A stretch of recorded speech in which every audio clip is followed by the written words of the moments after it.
ব্রাজিলের হলুদ জার্সিতে নেইমার জুনিয়রের জাদুকরী যাত্রার আনুষ্ঠানিকভাবে ইতি ঘটল।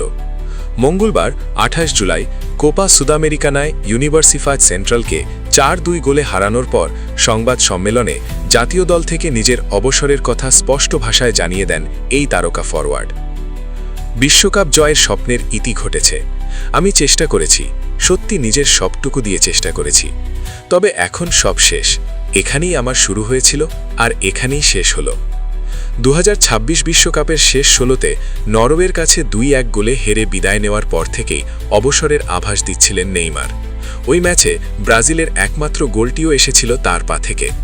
ভক্তদের আশা ছিল ২০৩০ বিশ্বকাপে হয়তো আবারও দেখা যাবে তাকে। তবে শেষ মন্তব্যে সেই সম্ভাবনাও পুরোপুরি উড়িয়ে দিলেন তিনি। অভিষেক ২০১০ সালে, মাত্র ১৮ বছর বয়সে। মোট ম্যাচ ১৩০টি, গোল ও অ্যাসিস্ট ৮০টি, গোল ও ৫৯টি অ্যাসিস্ট, দেশের ইতিহাসের সর্বকালের সর্বোচ্চ গোলদাতা। প্রধান অর্জন ২০১৩ কনফেডারেশনস কাপ, সিনিয়র জাতীয় দলের হয়ে একমাত্র ট্রফি। ২০১৬ রিও অলিম্পিক, অনূর্ধ্ব ২৩ দলের অধিনায়ক হিসেবে ঐতিহাসিক স্বর্ণপদক জয়। ব্রাজিলিয়ান সাম্বা ফুটবলের একটি বর্ণিল যুগের অবসান ঘটল।